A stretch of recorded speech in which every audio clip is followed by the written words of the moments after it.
Hello, everyone. Hello, sir.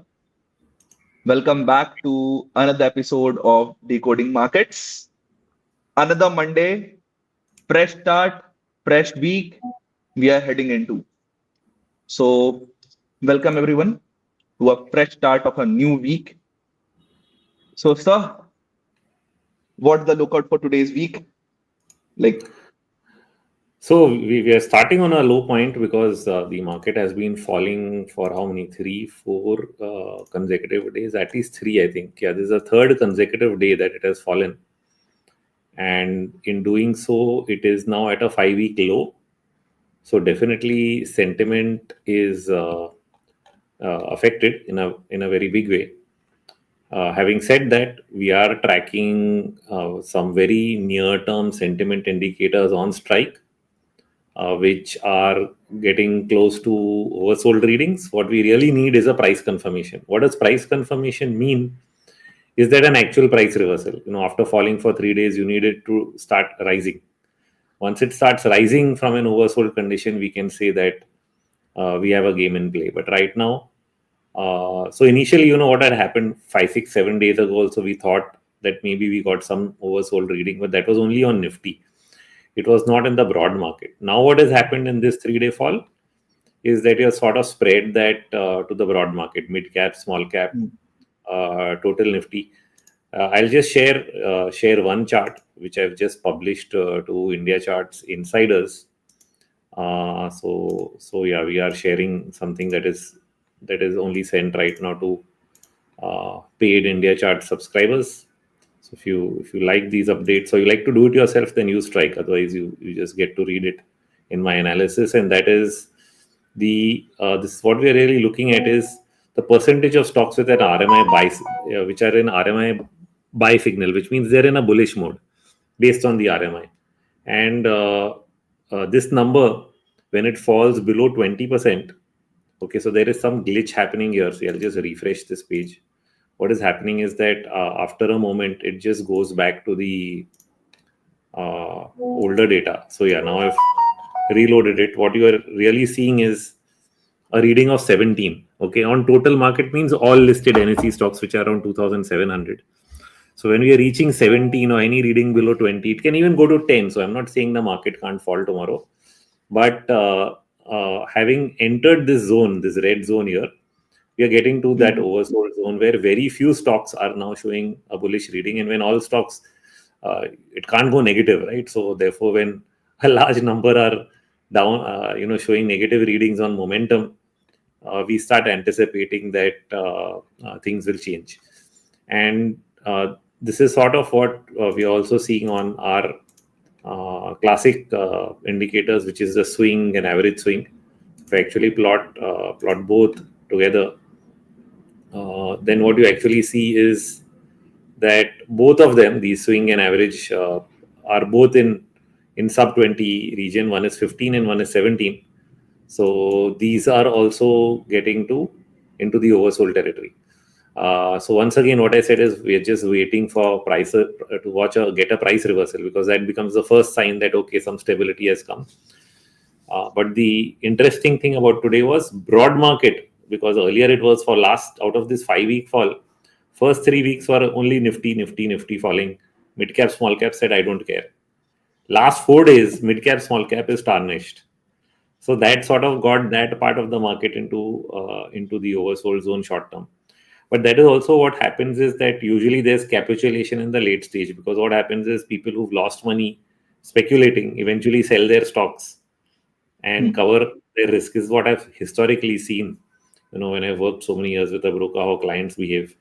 So that last selling in the broad market often comes because of margin calls and things like that, and that is also the capitulation. So we've entered that phase now, and whenever it ends, things should pick up and improve from here. That's what we hope. Let's see what happens tomorrow. So, looking on the current market trend, what do you think? Like, is it a up, down, side? Which trend it is? So this is a time frame question. So if I take a 2-3 week period, it's in a downtrend because we've been falling for 4 weeks consecutive. If I take the Right. last three, also it's in a downtrend. It's been falling for three consecutive days. But what we try to figure out is whether this will be a sustainable fall, which means will it become a 1,000-2,000 point fall? Will it is it a correction in a bull market? For longer term investors. And so, where is the basic? What should be the opportunity? Should be a buy on dip? Should be a sell on rise? So these are the answers we try to get in the overall picture. But the trend, of course, has been down, and we've been trying to anticipate that it's a correction in an uptrend, the scale of which has been more a time correction so far, because in 5 weeks we haven't lost or barely lost 1,000 points, and rather than a price correction which would have been lose that much in 4-5 days, then we call it a price correction. This has been more time wise a grind for the whole of July. But yeah, as of now, the trend has been down, and we are watching, what can happen next. So, moving to the next question of today's episode is, always we have heard or listened to people, they always tend to say, always look on the price action, right? And price action के साथ साथ don't forget to look on the volume. So, what does the volume and price action reveal about the buyer and seller sentiment or strength? So the theory of price and volume goes like this: that if the trend of the market is up, then Hmm. prices rise with rising volume, and prices consolidate or correct with falling volume. Okay. So price and volume are directly correlated. So if prices go up, volumes will increase every day as they're going up higher, higher, higher. And you'll get peak volume near the top or close to the top, few days here and there. And then you get a correction in which volumes go down. Now, the correction doesn't mean you'll give up all the gains, but even if it's a sideways consolidation, volumes will taper off. Then again, when the uptrend resumes, again the volume increases. So this is the pattern of an uptrend. However, in a downtrend, this pattern reverses itself. Okay. And in doing so, what happens is when prices fall, volumes increase, because now you're gone from greed to fear. People were buying on the way up, that was greed. In a bear market, there is more fear. People are scared. What will happen? What's next? Bad news. So there's capitulation. There is more selling at the bottom. And whenever the market bounces back from a bottom because it got technically oversold, volumes decline. Okay. So they decline on the bounce and then they again increase on the fall. And that is the nature of a bear market. Now, what is the interesting feature of this? How can we get a market turnaround reading? It's by looking for volume divergences. So the interesting thing that might happen sometimes is, as a market keeps going higher and higher, initially you are seeing volume and price correlation. But somewhere in Right. the late stage, you will see that correlation break and you will find that a market rallied to a new high, but volume nahi hai. And that is This the early happens. warning. Yeah, this is an early warning that maybe a trend reversal is coming, that the pattern is changing. And then on the subsequent fall, if you see an increase in volume, that is also a sign that the pattern has changed. So this kind of a pattern shift in volume may start happening even while the trend is already up. And so you can get an advance warning. Maybe not always, but many times. And the So, same can but happen there, at the bottom also. hmm. But there are some instances where we have seen, like making a lower lows, and when there is a shift and change, and it becomes to make the higher highs, right? Whenever we see that shift, sometimes it happens so that the volume haven't like gone up. The volume was same, but we see a shift in that graph. So why is that?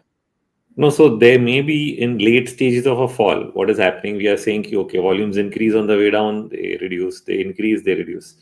Somewhere, when the last fall is occurring, there also the volume reduces on the way down.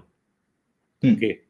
Initially, it's possible that the first rally is slow and there isn't much volume. It can happen. Okay.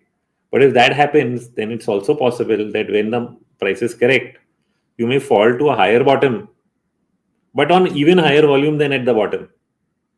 Now, this is what in momentum analysis we call this a reverse divergence. Okay, a normal divergence is lower low in price, less selling volume. But the reverse divergence is higher low in price and higher volume. So any kind of divergence that you see, any kind of divergence, can be a sign that the previous trend is changing.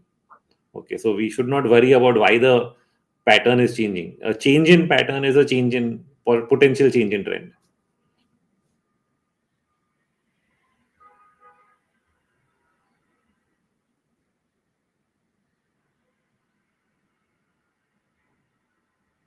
Yeah, I think we lost you. Now you're back. No, I came back. I came back.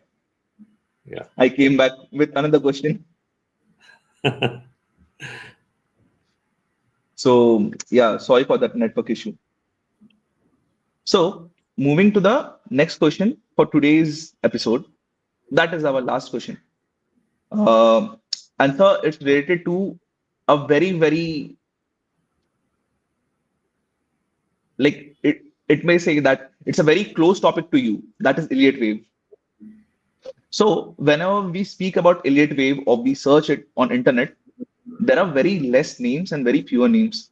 And you are one of the top top people in the entire Indian community or the trading community over here, whose name come for the Elliott wave analysis.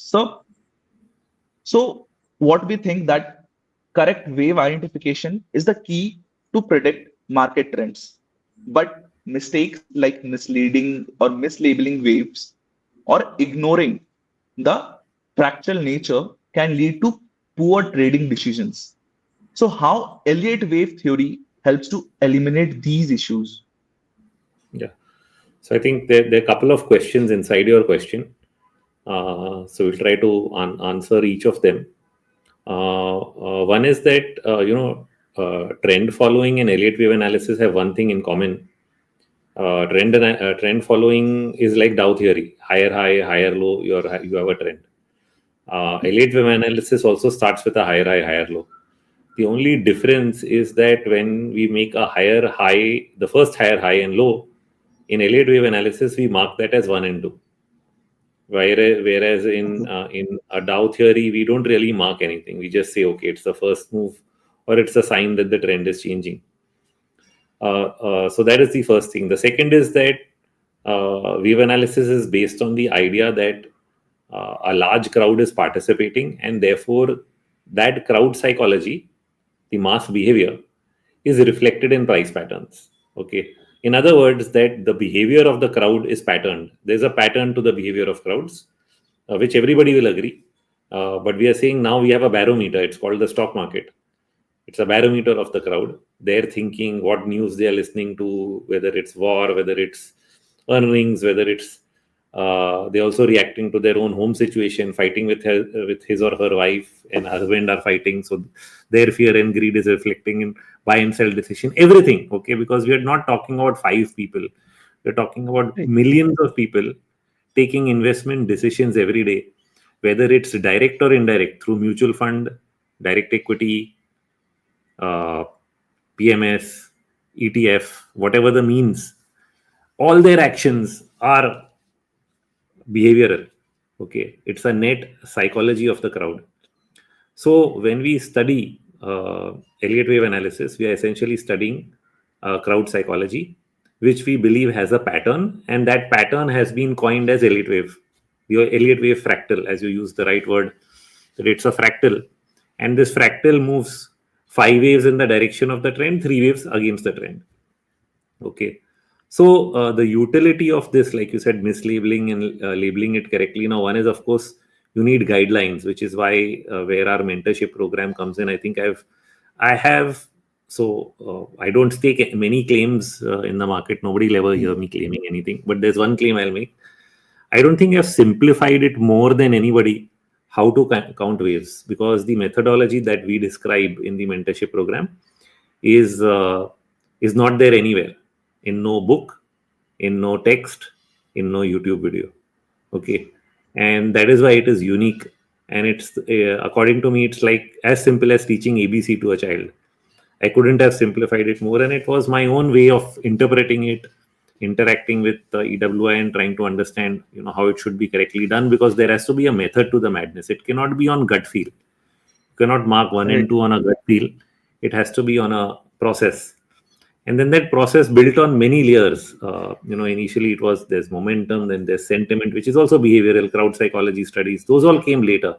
But even without all of that, if I just have to count the waves, there must be a method. So that is something, the first thing that we defined, so that you don't do mislabeling and wrong labeling. Then the second part of your question comes that, oh yeah, but how do we use it to eliminate things? So I, Right. in fact, call Elliott wave analysis the art of elimination. The reason for that is what I realized is that there are only three rules in Elliott wave analysis, and everything else is a guideline. A guideline means this is what generally happens 80% of the time or 90% of the time. But a rule is something that must happen. Okay. And there are only three. So it is so therefore people think that Elliott wave analysis means this is what exactly should happen. No, that is not Elliott wave analysis. Elliott wave analysis is if this does not happen, what is not possible? Okay. So Like when a certain it's rule is not, something like so sorry to interrupt. Is it like uh you're thinking or you are interpreting all the consequences or all the possible consequences? Like if this happens, then this is the consequence. If this happens, then this is the consequence. no, not consequence. See, that is what I said. It's not the art of knowing what. When you say consequence, you're saying what will happen or not happen. I'm saying it's the art of Right. knowing what will not happen. The opposite. Okay. Okay. So it is the art of elimination. So when we mark 1 and 2, then we have to judge, can I mark the next move up as 3 or not? So then we refer to these three rules. If it meets those rules, I can. If it doesn't meet those rules, I can't. And that way we eliminate uh, wave counts, or let's say different paths of the market that it can take. We eliminate them, that okay, it cannot do this, it cannot do this, it cannot do this. And then we'll probably be left with one, two, or maximum three possibilities of what it can do. Usually it's only two. Okay, so we have that's why we call a wave count. Then we say there's an alternate wave count. So we do sometimes have an alternate possibility that if it doesn't work out like this, it may work out like this. But at least we can come down to two possibilities rather than have five. So it would be too much guesswork. Okay. But to Right. come down to that two, I have to eliminate everything else which doesn't meet the rules. Okay. So Got the it. rules are Matlab, not a about, set of rules. so the rules are not about ki this is how the market should behave. The rules are that this is what it should be, and if it is not, then it's eliminated. Okay. So if Hmm. if we say can it do this, we have to see, okay, does it meet the rules? Okay, then it's eliminated. Okay, and so it's down to these three rules. I can even mention what these three rules are. They're very simple. The first one is around Dow theory, which means that if this is the starting price of price, if it's in an uptrend, when it goes up, it must come back to a point which is not lower from where it started, which means you must make a higher bottom, right? Very basic. So rule number one is just that. It's basic. That you must not make a lower low. Then only you can mark 1 and 2. Otherwise, you can't. So basically, anytime the low is broken, 1 and 2 is cancelled out. So it gets eliminated in that sense. The second rule is the most misunderstood rule on social media. It's misused because people often say third wave has to be the longest. That's not the rule. The rule is the third wave cannot be the shortest. Okay. So just a moment. It's technically the same thing. Like No, it's not the has to be same the thing. longest, but it's not to be the shortest. Yeah, there's a difference because when we are saying not to be the shortest, we are saying Hmm. between the impulsive waves, which is 1, 3, and 5, which are directional, right? When we say 1, 2, 3, Okay. 4, 5, 1, 3, and 5 are in the direction of the trend, and 2 and 4 are corrections, right? So Hmm. between 1, 3, and 5, 3 cannot be the shortest. Got it, sir. Okay. Got it. So when we say 3 is the longest, what people say ki if wave 1 moved up by 10 rupees, then wave 3 should go up by 30 rupees. No, that's not the point. But if That wave means 3 goes up by 5 rupees, can it be wave 3? That is the question you have to Hmm. answer. That's the puzzle. Okay. And so the answer is very simple, that then if it has to be the shortest, the 5 cannot be longer and so on. But that's the measurement that we have to do. And then, okay, if that's true, then what is possible? So there are two possibilities that can come out of a shorter third wave. So now I'm not going to go into a full class on it, but that's the second rule, right? So third wave cannot be the shortest. So when people say that it should be long, again, that's a wrong reading of the rule. Okay. And then there's the third one, which says that the fourth wave, which is a correction after the third wave, should not fall into the price territory of wave one. So, which means Hmm. that the third wave should go far enough, or wherever it has gone, it should not fall back, below the previous high. It should not go back there. If it does, then it's not a fourth wave. So that's again elimination, right? If this happens, it's not this. If it doesn't happen, then yes, it can be this. Okay. So there is a yes and no somewhere there. It's like you can draw, like in software engineers make that, what do you call it? Those boxes and circles, right? So it's something like that. You're sort of making one, yes, this, then okay, 3, 4 is possible. Yes, no, this goes here, flow chart. That's what it's called. The word was not coming to my mind. So you're mentally creating a flow chart, but you're doing it by marking waves on the screen. And so these are the 3 main rules that allow you to eliminate all that is not possible to answer your question. And that is why the understanding of how to apply these rules on real-time charts becomes essential. And to do that, if you don't know it, join the mentorship program. Right. That's what I was also gonna say.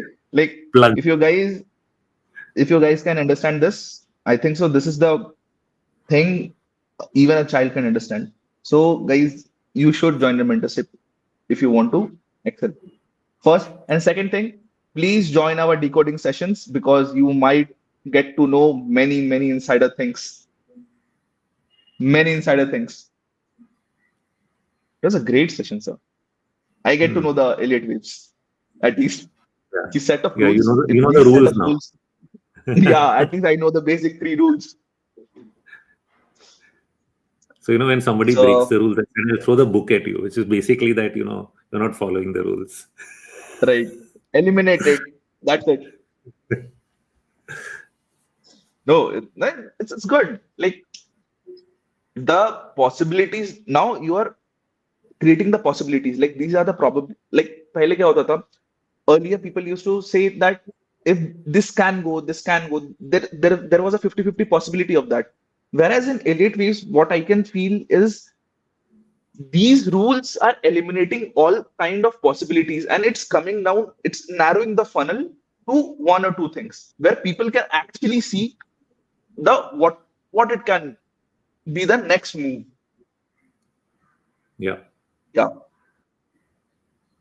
Thank you, sir. It was a great thing. So that's it for today's session. Let's move to the questions, sir. Sure. Just a gentle reminder to every viewer over here. If you guys want to ask a question, please ask an entire question. Please don't get us open-ended questions because we can't be judging your questions. Like, we want the clarity of the question so that we can give you the clarified answer what you guys are wanting. So that's where, please, it's a humble request to everyone over here that please post the entire question. Yes, sir. So going for the first question, Alok Kumar. What is your thought on current Nifty setup based on strike setup? So we discussed the strike setup already, which is various sentiment indicators hitting oversold. And so what I have to try and consider is, can I complete something on an Elliott wave basis for Nifty at this point of time? It is possible. The only issue being, because see, these are minute counts from the top that we made in June all the way to now. There are multiple legs. Now, when you have multiple legs, the possible is you can have at least 2 different ways to count this, and you'll keep changing. And every time you change, people also complain that because they expect, like I said, expectation is this is not a fluid subject. If you say it is like this, it must be like this. But this has got to be a fluid subject. So you have to be able to change where it changes, or be able to think that, okay, it can do this and maybe it can do this. So in doing so, we can have a setup which says that, yeah, this was the final leg down. What we don't have is a confirmation. So I said that in the beginning, oversold, but confirmation would be only after we turn positive. Then we will take a sense of what the count is. Is it correct? And does that mean that the final low is in place or not? And even after we think it is in place, there can always be the possibility that no, maybe an X and a Z was pending. Okay, so this goes to another question below, which I see on this subject, by SP Sharma. Can it be Z? When do we know that it's eliminated? So the answer is you don't know. Okay, either Z is over or A of Z, or I put out an alternate count saying that what if we are still in Y? What if we still have an X and a Z left? Which is also what you may see in the Nifty 500, because the Nifty 500, which has a slightly different wave structure, is only ending Y now. So either we complete this correction here, or there will be still another X and Z. So now this is where it calls for your fleet-footedness to first position yourself with the consideration that maybe this is a bottom, and then at the same time have the alternate consideration that if the move up fails, like it has done already twice in the last month, once again at some critical level in 3 waves, that you are prepared to take it off and step back. If you are not, if and this is just how it is, like sometimes you just have to be confident. So it's possible that me, when I communicate, when I look at oversold readings and I see this is extreme, I take an aggressive posture in my communication that no, this is it, it's not going to fall more. Sometimes it works out, sometimes it doesn't. Okay, but does that mean I should not do so? Okay, when you have a reading, multiple readings coming together, so there is a trade setup. The trade setup can either give you a very sharp bounce, or it can give you a complete trend reversal. Okay, so when I have these two considerations, either you're getting a very sharp bounce or a complete trend reversal, I will presume it can be a complete trend reversal and position accordingly. And if it's not, be prepared to run for the door. Okay, that is the only way you can deal with it. I wish I had a better option. I wish I could say certainly based on this tool, this is the only way it will happen. But then that would be giving certainty, right? That would mean going back to our rules. That is not about being certain. It's about eliminating what is not possible. So, and that certainty does come. So from wave analysis, say for example, we are falling for 3 consecutive days. The day we close positive, we will have certainty on some part of the wave count, if not all. Like for example, we may have certainty that at least the last 3 days fall is 5 waves. That gives us 2-3 outcomes. Okay. The most minimum outcome is 61% retracement of the last 3-day fall. This is the minimum outcome. So at least we can deal with that minimum outcome, and so that's the thing that we have to start with. But that minimum outcome, sometimes you come a maximum outcome कि 61% भी cross हो गया, previous 20 day में भी cross हो गया, और after 1 week you're at an all time high. Then you say, I thought it will stop at 61%. So I can't work with that certainty that it will stop there. I can only say it can bottom here. Once I get a confirmation that it is bottoming, I consider whether those possibilities exist, the bigger ones, and keep in mind what the smaller ones and where it can go wrong, and then act accordingly. Right. So that's a little bit of strategy comes into it. Right. Yeah. Moving to the last question, sir. It's from Mahesh. Well, I mixed 2 questions, so by that nature, this is only the second question. Right. Because you took one other question, sir, from the. I made it part of the same because it was common. Right. If a stock is in FNO, will this restrict the actual price action or potential of the stock? Yeah, this is a interesting question. At least in reality, we have seen this happen. We hope that it is not true, but in reality, stocks that once they come into FNO, we do see their momentum slow down or their movements get curtailed. To some extent, it may have to do with what is called hedging. Hedging by the derivative operators who run options books, derivative books, arbitrage books. So suddenly, once a stock is in FNO, there will be arbitragers who will buy cash, sell future. Then there'll be option writers who will do delta, gamma, and all kinds of theta hedging. And when they're doing all that and they're trying to move around price action, entering, exiting every month, it actually results in lower volatility. So now there is an interest in keeping volatility down, especially if the options open interest far exceeds the future open interest. Prior to 2010, the future open interest used to be 70% of the market. Today, the option open interest is 80% of the market. So therefore, earlier you used to see wild movements, Nifty going lower circuit and all that. And if there was some very big news or crash, that doesn't happen anymore.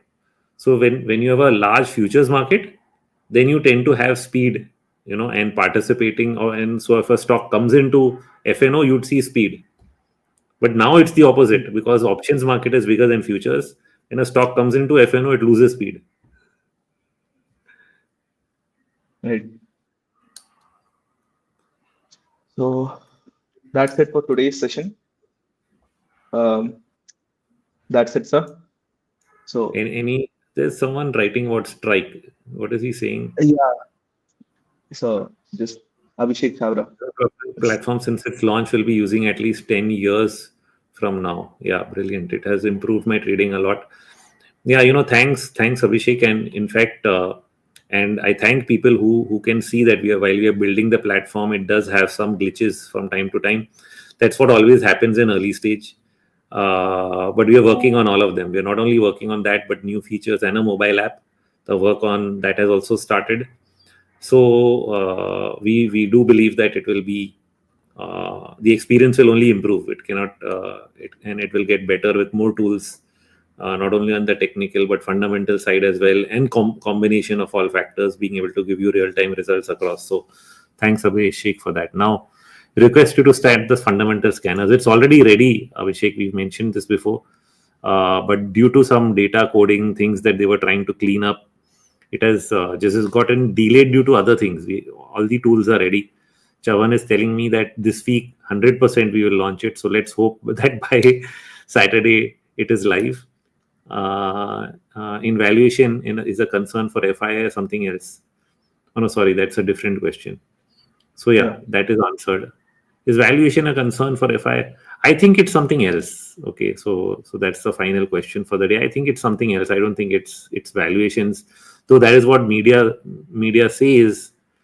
I think to some extent, but not really fully, because FIs have been selling for years now, even when valuations were less. I think the real reason is that there is tax on capital gains, okay, on FIs, which was introduced in 15-16. Prior to that, we never used to get monthly negative flows from FIs. After that, it happens every few months. Moment the market stops rising, you see the flows turn negative. And so I think it has a lot to do with that. When I was in fund management, we tried raising funds from NRIs and foreigners. And the first thing they told me is that we don't like countries where you have withholding tax. That is one of the biggest concerns of foreign investors. They don't want to allocate money to a country with withholding tax. So even though India may be the highest growing economy in the world, one of the reasons we are not attracting the kind of money we should have been is withholding tax. So I think that's a big mistake. It's a error on the government's part, we can say, by keeping that money out. But we can also say that no, it's good of them, because then that's keeping our capital account our capital account under control. We are not completely dependent on foreign flows, which can be hot money, etc. There are counter arguments and arguments to this, and why shouldn't we tax them equally as domestic investors? You can argue that, but then there are multiple countries in the world that don't tax foreign investors. So what policy mandate you want to follow? Do you want to attract more foreign money? Is a government call. But the reason I think is capital gains tax. You do away with that, you'll get billions of dollars of flows every month, guaranteed. Right. So that's it for today's session, sir. That's it, guys. So this is a wrap up. Let's meet Wednesday, same time, and with new questions and a new episode of Decoding Market. Till then, stay tuned, trade great, and use strike. And if you want to know more about Elliott waves and analysis about it, and Rohit sir, you guys can join our mentorship program. You can visit our website www.indiacharts.com, and you can call our representative. The contact numbers are mentioned over there. And that's it. Thank you. Thank you, sir. Thanks.